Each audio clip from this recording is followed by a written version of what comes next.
ছাত্ৰ-ছাত্ৰীসকল যোৱা দুটা ট্ৰিগনোমেট্ৰি ক্লাছ লোৱাৰ পিছত আজি মই তৃতীয়টো ট্ৰিগনোমেট্ৰি ক্লাছ ল'ব আহিছো আৰু আশা কৰিছো যে যোৱা দুটা ক্লাছ তোমালোকে যেনেকৈ আকোৱালি লৈছা মোৰ পৰৱৰ্তী ক্লাছসমূহ ট্ৰিগনোমেট্ৰিৰ ক্ষেত্ৰত আকোৱালি ল'বা বুলি আশা কৰিছো। তো আজি তৃতীয়টো ক্লাছত মই তোমালোকক এটা প্ৰশ্নৰ উত্তৰ কৰি দিব বিচাৰিছো আৰু প্ৰশ্নটো হৈছে দিয়া আছে 15 cot a = 8 তেন্তে আন ট্ৰিগনোমেট্ৰিক অনুপাতবোৰৰ মান নিৰ্ণয় কৰা। ইতিমধ্যে মই sin θ cos θ tan θ sec cosec cot এইবিলাকৰ ওপৰত মই তোমালোকক কিদৰে মুখস্থ ৰাখিব নলগাকৈ আমি টেকনিক ইউজ কৰি মনত ৰাখিব পাৰো এইবিলাক কথা মই ক'লো। যেনে some people have curly black hair turns permanently black এই বাক্যটোৰ জৰিয়তে কেনেকৈ আমি sin cos tan এইবিলাকৰ মান বাহু হিচাপত আমি পাব পাৰো এইবিলাক কথা অলৰেডি কোৱা হৈছে। সো এতিয়া সেই কথাবিলাক মনত ৰাখি এই প্ৰশ্নটোৰ উত্তৰ কৰোতে আমাৰ কিদৰে সেইবিলাক কথাৰ সহায় লাগিব সেইটো ভালদৰে চাই লোৱা। তো ইয়াত কি দিছে আমি হঠাৎ ট্ৰিগনোমেট্ৰিত কি কৰিব লাগিব মনত এনি টাইম আমাৰ সেই চিন্তাবিলাক ৰাখিব লাগিব যিবিলাক ফৰ্মুলাই আমাক এই কামটো কৰোতে সহায় কৰিব। বিশেষকৈ এই প্ৰশ্নটোৰ উত্তৰ কৰোতে আমাক পাইথাগোৰাছৰ সূত্ৰটোৱে সহায় কৰিব। যেনে আমি সদায় জানো ট্ৰিগনোমেট্ৰিত আমি এটা সমকোণী ত্ৰিভুজ আঁকিব লাগিব ন। সো সমকোণী ত্ৰিভুজটো আঁকিছো এনেকে। সো সাপোজ এইটো এ কোণ বি কোণ আৰু সি কোণ লিখি দিছো। ইয়াতে এইটো কি বুলি ক'ব পি বুলি ক'ব, এইটো বি বুলি ক'ব, এইটো এইচ বুলি ক'ব। যদিহে আমি এই কোণটোৰ কথা কওঁ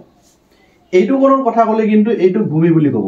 এইটোকহে উচ্চতা বুলি ক'ব বা এইটোক বি বুলি ক'ব, এইটোক পি বুলি ক'ব ন। এই কথাখিনি অলৰেডি কোৱা হৈছে। সো এতিয়া তুমি চাবা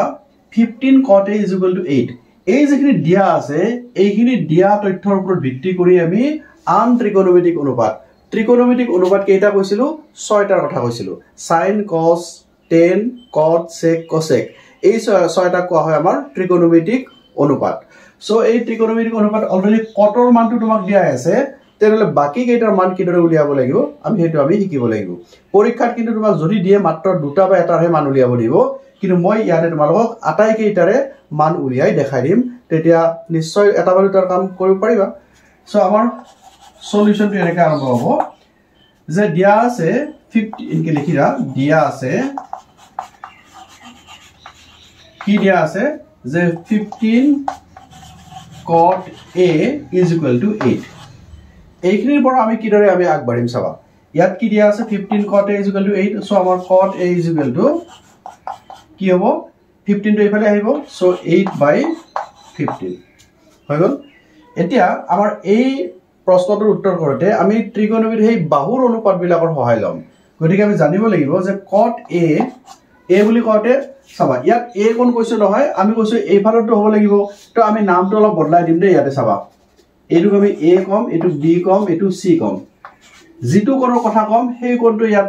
থাকিব লাগিব। মানে ইয়াত বুলি কথা নাই, যিটো কোণৰ কথা কম সেইটো এই বাহুটো ভূমি হ'ব লাগিব, উন্নতি হ'ব লাগিব, মানে কৰ্ণ হ'ব লাগিব। সো cot a বুলি কৈছো নহয়, এই কোণটো ক'লেহে আমাৰ এইটো p, এইটো b, এইটো h হৈ যাব ন। এতিয়া cot মানে কি আছিল tan ৰ উল্টাটো আছিল। tan মানে কি আছিল turns permanently back। So t = p/b permanently back p/b। যদি tan মানে p/b হয় cot টো tan ৰ উল্টা বুলি কোৱা হয়, গতিকে আমি tan ৰ মানটোক উল্টাই দিব লাগিব। যদি tan মানে p/b হয় চাবা যদি আমি tan ক p/b বুলি কওঁ তেনে cot টো কি হ'ব লাগিব উল্টা হ'ব লাগিব। সো b/p হ'ব। গতিকে আমাৰ এইবাৰ এই ক্ষেত্ৰত কি কৰিম cot ৰ মানটো b/p হিচাপে ইয়াত লিখিব লাগিব। So cot a = b/p = 8/15। তোমালোকে এটা কথা জানা যে যদি দুটা বাহুৰ অনুপাত বা দুটা সংখ্যাৰ অনুপাত যদি এনেকে পাওঁ তাক আমি k ধৰিব পাৰো, যাৰ ফলত আমি মানে আগবাঢ়াৰ সহায় হ'ব। যে আমি কি কৈছো k ধৰা হ'ল, k টো আমি ধৰি লৈছো ইয়াৰ অনুপাতটো k বুলি। এতিয়া ইয়াত b আৰু p হে পাইছো। যদি আমি ট্ৰিগনোমেট্ৰিৰ আটাইকেইটা অনুপাত ওলাব লাগে তাতটো কি আছে b মানে ভূমি, p মানে লম্ব, b for base, p for perpendicular, আমাকটো হাইপোটেনিউসটো লাগিব। সো ইয়াতে h টো লাগিব। ইয়াত h কোন আছে এইটো আছে। যদি আমি p আৰু b ৰ মানটো জানো তেনেহলে it is very easy for us to find out the value of hypotenuse using the Pythagoras theorem। তাৰমানে Pythagoras theorem ইউজ কৰি আমি এটো ওলাব পাৰো। গতিকে এটা কি কৰিম তোমালোকে মই এখিনি মুছি দিছো, ভালদৰে লিখি লবা প্ৰশ্নটো। এটা চাই লবা যদি b/p = 8/15 k হয় এটাকে আমি কি লিখিম b is equal to 8k আৰু p is equal to 15k p is equal to 15k হ'ব এটা আমাক h ৰ মানটো লাগে এটাকে পাইথাগোৰাছৰ সূত্ৰ মতে বাক্যটো লিখি দিবও পাৰা নিদিলেও কথা নাই so h is equal to পাইথাগোৰাছৰ সূত্ৰ কি আছিল যে square of the hypotenuse is equal to square of the perpendicular plus square of the base তাৰমানে h is equal to আমি ৰুট ওভাৰ দিব লাগিব b square plus p square এটো আছিল আমাৰ পাইথাগোৰাছৰ সূত্ৰ তো ইয়াৰ পৰা আমি b আৰু p ৰ মানটো বহাই h ৰ মানটো উলাব পাৰিম is equal কি হ'ব b for 8k so 8k সাবানে বহুতে কি ভুল কৰে জানেনে 8k স্কয়ার অর্থাৎ b স্কয়ার মানে b ঠাইত 8k লিখিলে স্কয়ার দিব লাগে স্কয়ার দি দিলে এনেকে লিখিলে বহুত ভুল হয় কিয় ভুল হয় জানেনে আমি এটা ফর্মুলা পাইছো যে a b whole to the power m is equal to a m b m মানে হোল টু থাকিলে এই পাওয়ারটো দুইটাতে থাকিব কিন্তু যদি হোল টু নিদিও ইয়াৰ অৰ্থ কিন্তু কি হ'ব অকল b ধে পাওয়াৰটো থাকিব মানে আমি এনেকে a into bm এনেকে লিখিব পাৰো আমি গতিকে আমাৰ এই ভুলবিলাক নকৰিবা তো মানুহে নকৰা বুলি ভাবিছো বাৰু তথাপিও কিছু মানে এইবিলাক কৰে সো 8k স্কয়াৰ টু আমি b ৰ মানে 8k গতিকে স্কয়াৰ টু কিন্তু b ৰ জায়গাত আছে গতিকে গোটেইখিনিতে স্কয়াৰ থাকিব লাগিব এটো কৰিব লাগিব দে সো p মানে কি আছে 15k ইয়াটো ব্ৰ্যাকেট দিব লাগিব তাতে স্কয়াৰ কাৰণ p ধে স্কয়াৰ আছে গতিকে p ৰ ঠাইত যিমান বহাব গোটেইখিনিতে স্কয়ার থাকিব লাগিব is equal to under root 8k square মানে কিমান 8 8 গুণ 64k square plus 15 15 225 k square হৈছে নে এতিয়া কিমান ওলাব যোগ কৰিলে 5 4 9 6 2 8 আৰু 2 289 k square এতিয়া ইয়াৰ যদি বৰ্গমূল লও কিমান হ'ব সো k square ৰ বৰ্গমূলটো কি হ'ব এটো চাওছো যেতিয়া ইয়াতে বৰ্গমূল লম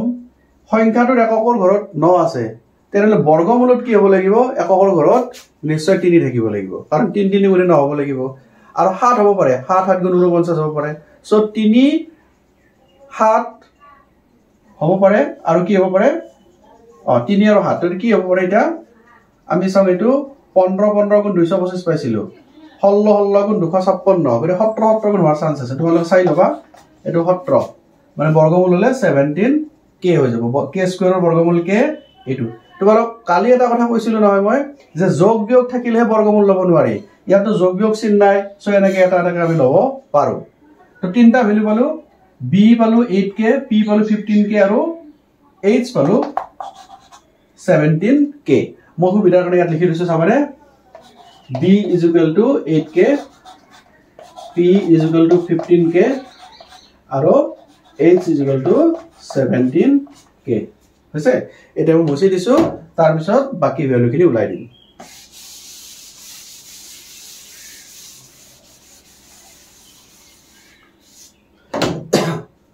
এটা চাবা pbh পাই গলো তো আমাক তো কটটো দিয়া আছে কাৰণ কটৰ মান যেটো অলৰেডি দিয়া আছে তো আমি এৰ কটৰ মান উলাব দৰকাৰ নাই অলৰেডি দিয়া আছে তো বাকিখিনি উলাম তো sin এটাকে নাম্বাৰ 1 আছে আমাৰ sin of এটো a কৈছে নহয় গটিকে sin of a cot a কৈছে মানে বাকি কেটাৰ ক্ষেত্ৰটো আমি a এর মানে ক'ব লাগিব so sin a is equal to কিমান আছে আমাৰ ফৰ্মুলা মনত কৰা p/h some people have p/h no is equal to p for 15k by h for 17k হৈছে নে k k cancel যাব is equal to 15 by 17 হৈ গল এটা আমি দুই নম্বৰটো লম cos to cos a cos মানে কি আছিল some people have curly black hair so b by h so b for কি হ'ব এতিয়া b মানে কিমান দিয়া আছে 8k h মানে 17k কাটা কাটি গলি কিমান থাকিব 8 by 17 3 কি হ'ব sin cos 10 10a সবা 10 মানে কি আছিল এটা কথা মন কৰা 10 মানে p by b turns permanently back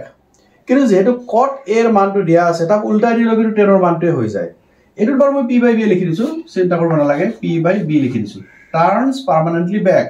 is equal to p for 15k b for 8k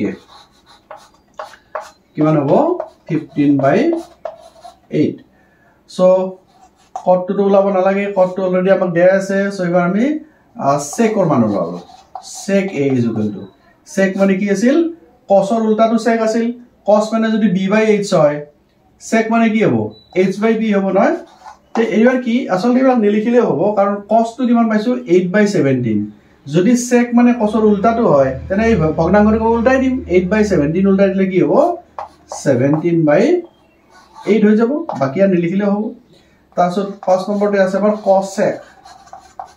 cosec a মানে কিমান হ'ব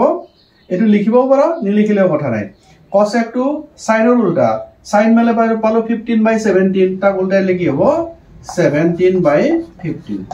হৈ গল তো ইয়াতে কটৰ মানটো যেটো দিয়া আছে বাকি পাঁচটা মান বাকি থাকিল সেই পাঁচটা আমি এনেদৰে উলিয়াই লব পাৰো পাইথাগোৰাছৰ সূত্ৰটোৰ সহায় লৈ আৰু বাকি ত্ৰিকোণমিতিৰ যি ফৰ্মুলা আমি শিকিছিল তাক ব্যৱহাৰ কৰা নাই অকল পাইথাগোৰাছৰ সূত্ৰৰ জৰিয়তে pbh ৰ মানবিলাক বহাই দিলো